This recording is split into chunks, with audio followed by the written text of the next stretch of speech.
Hi there, this is Shauna from the Foil Fox, and thank you so much for joining me today. I had so much fun with this project, I'm excited to share it with you. It's a circus theme with a bear on a high wire. How can you not love something like that? Here is a close-up of the card, and then we'll get right into how it's made. So it's using the My Favorite Things Greatest Show stamp and card set. It has some great critters and accessories and some sentiments and of course a die set. But first we're going to do the background. So I have a piece of Bristol paper because I'm going to be using some distress inks and they blend a little easier. And I marked the center point on the top and about 3.5 inches down on each side. And I took a piece of post-it note tape actually, and I just connected those two dots, the center point at the top and then the dot 3.5 inches down on the side. And I'm just drawing a line with some candy apple distress oxide ink. And most of the ink you can see is going on the tape, but just a thin stripe is going onto the paper. And I'm moving it up as I go up, and I'm just keeping the center point in the on the top and moving the tape ever so small up the side. You can see that's what creates this kind of these long, slender, triangular pieces that will give you the illusion of the inside of a circus tent. You just work your way up until, and you don't have to be precise. It works either way, and it's much simpler than you think.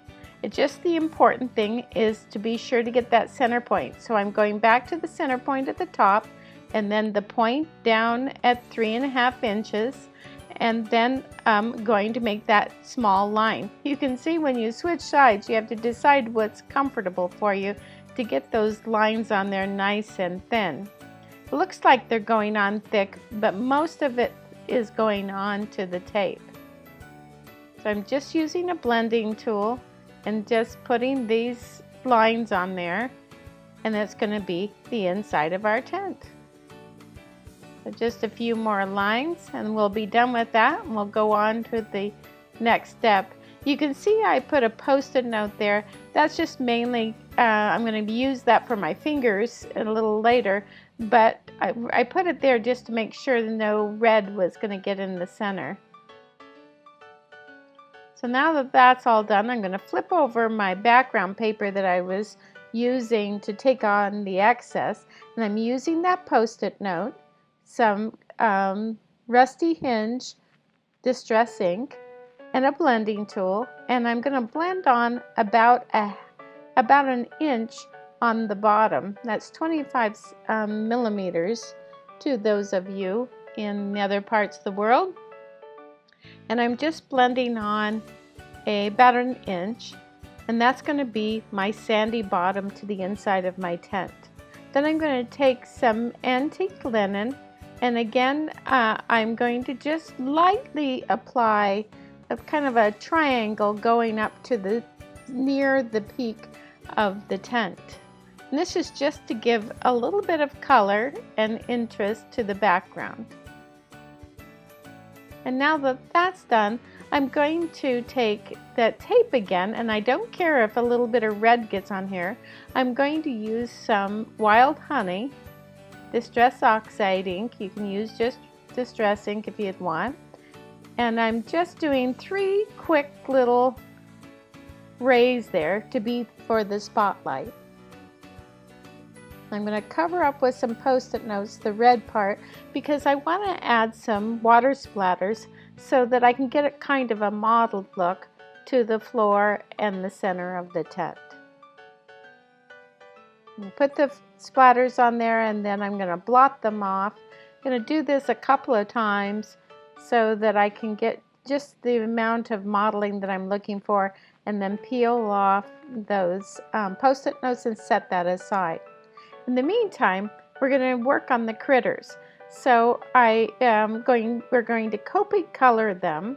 So I've got a piece of Nina Solar white cardstock. This is 110 pound, and I'm stamping the little critters that I want to use, the little circus critters.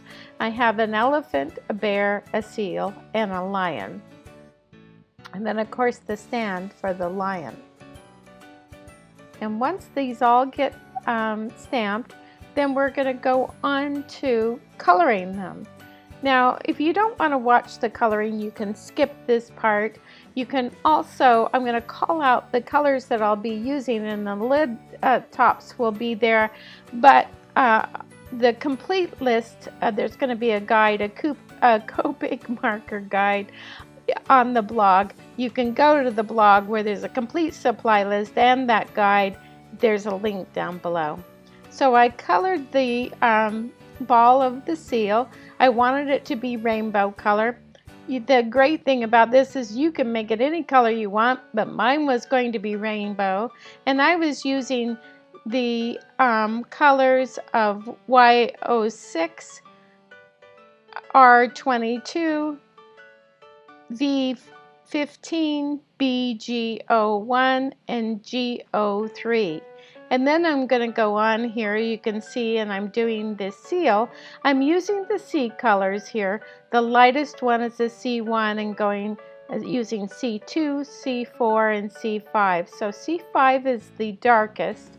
So I start out with the C1 light, then I add in these shadows and the little accents with the C5, and then I use the C2 and the C4 to kind of do some blending and adding a little bit more shadowing. Like I say, you can see what cap there, I do put it out there. You can see which one I use at the time, but you can go and check out the guide. So the ball I decided was going to be the green, repeating using the G03. So I'm going to go on to the little stand for the lion. And the lion stand is BG01, and then the red is R24. Now, I always forget that the red can bleed a little easily, and I think I used an R22 to just lighten up those points, and then it got a little where it bleeds, so I'm chasing it back, putting some more BG01, and then the top is going to have the R24. I'm going to continue on with the elephant, and the elephant again is using some C colors, but I'm starting out with the C0, so it's much lighter, coloring the entire elephant, and then using the C5 for the darkest parts that I just put on. And then I'm going to smooth that out. I'm going to use the C2 and the C4 to kind of smooth them out. The C1 as well in the lighter parts, but not as light as the way it was originally. I'm just going to color him in using the shadow behind his ears and his legs and feet and his back of him and his trunk.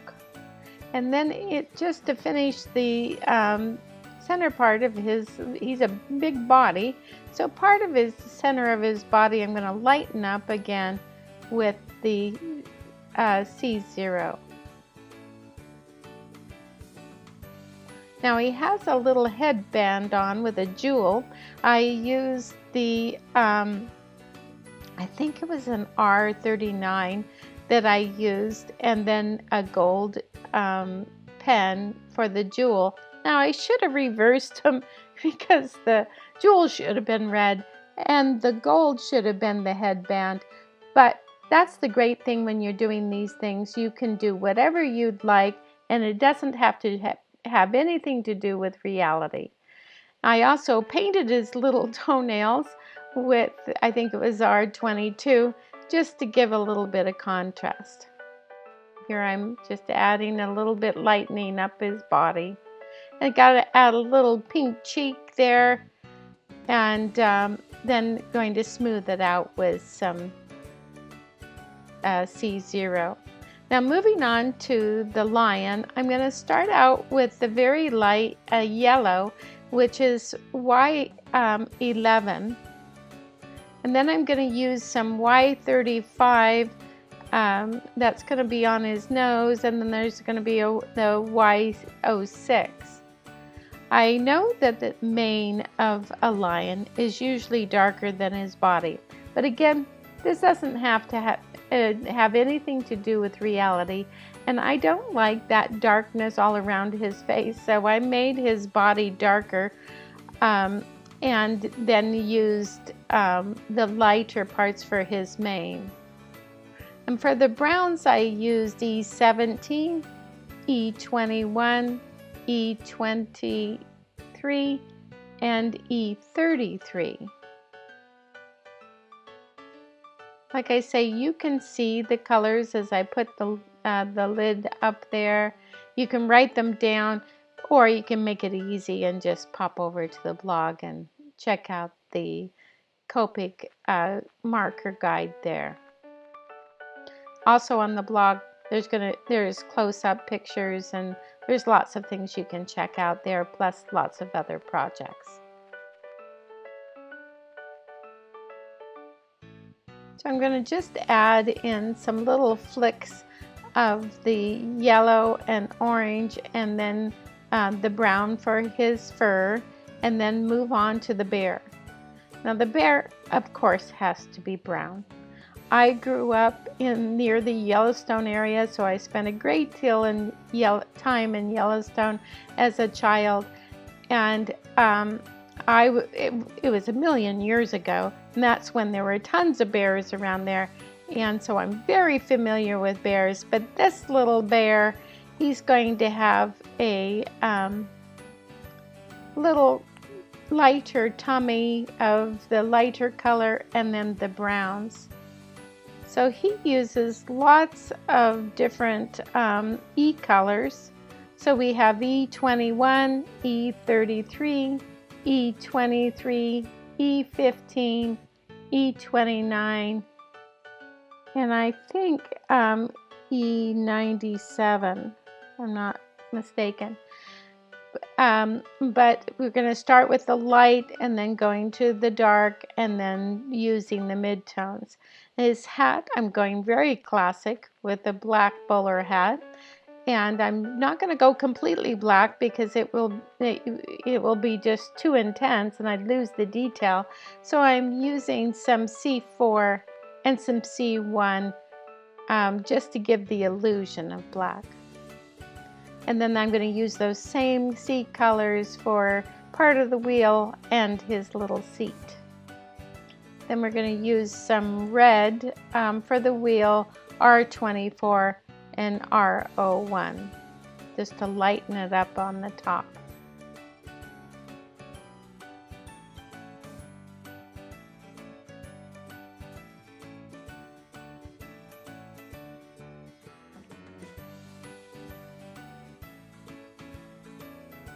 We've got a little snout to make that light colored. Add a little accents to his tummy. And soon we'll be all set with these critters.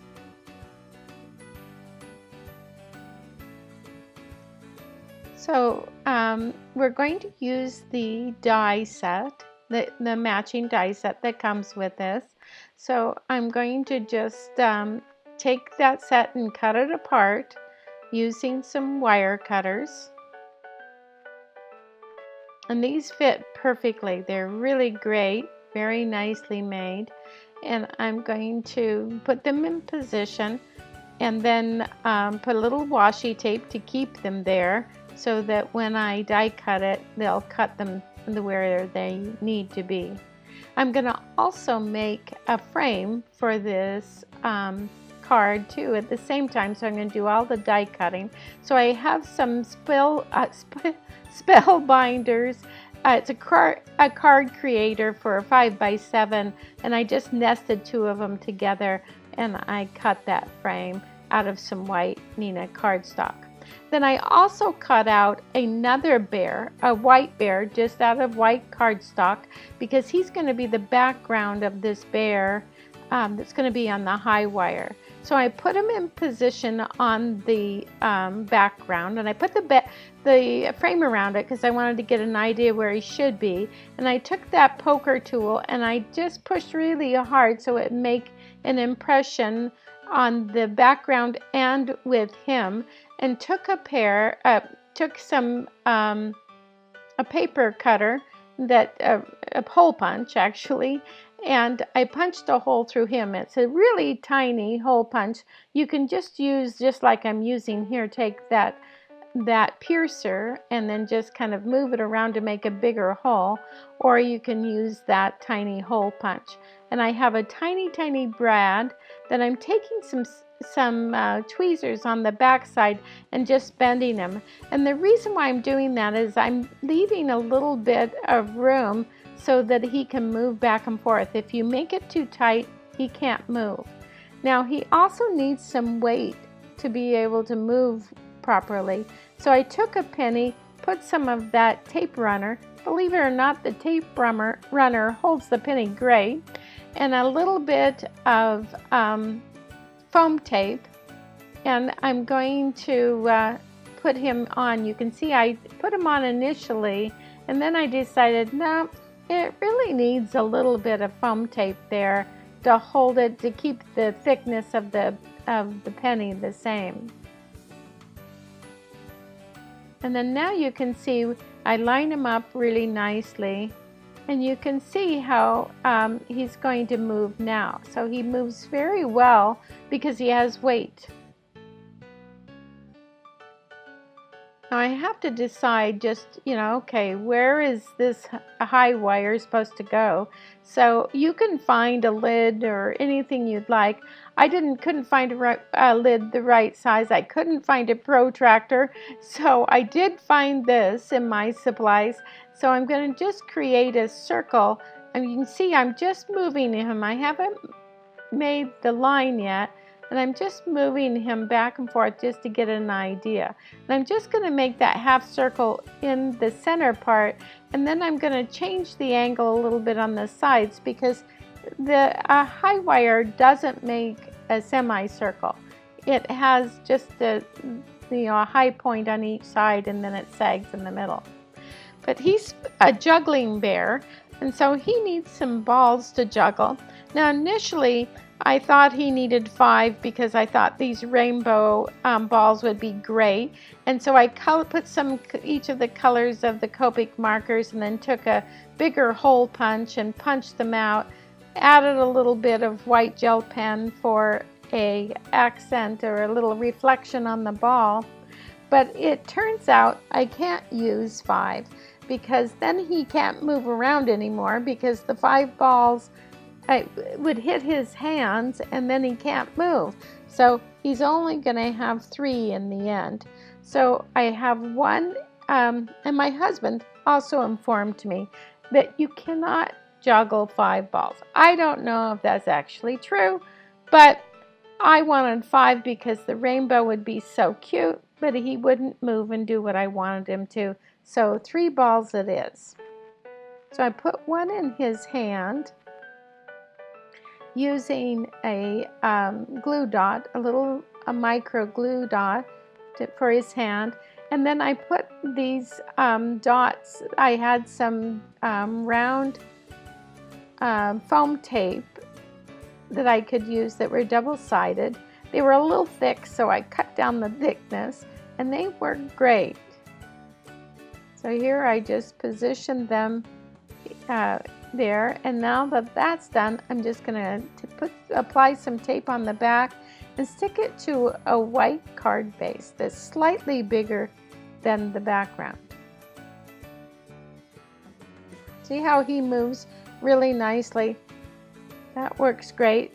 I had some foam tape that I had applied on the back of the frame so I could pop it up a bit, and then as usual I struggled to get it on there just perfectly straight. So once I get that just right, then the frame is all ready. So we're going to now get to put our little circus friends in position. I already had put some foam tape on the back of them, so I'm just applying each one of them. So we're almost done here, but we need a sentiment. So I have some Licorice Twist black cardstock. It's heavy cardstock. I love using it. Use some anti-static powder.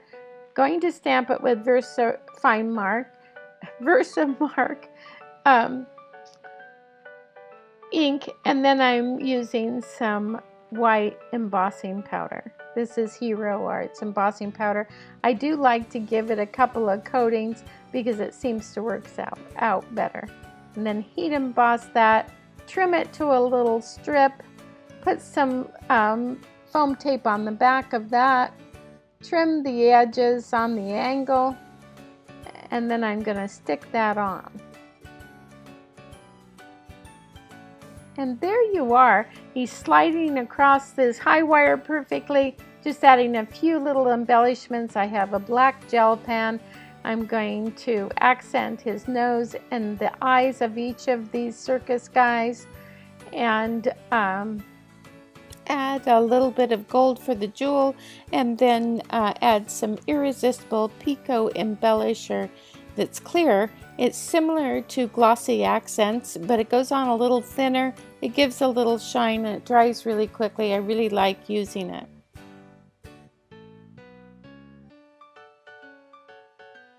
So now that that's all complete, then we're all done.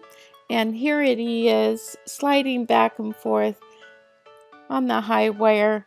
Really a fun card. I really enjoyed doing it. I want to thank you so much for joining us today. I hope you enjoyed it, and if you did, please give us a thumbs up. And if you haven't already, please subscribe. And don't forget, we have lots of inspiration on our blog and guest artists, so pop over there. You can check that out by clicking the link down below. Thanks so much, and we'll see you next time.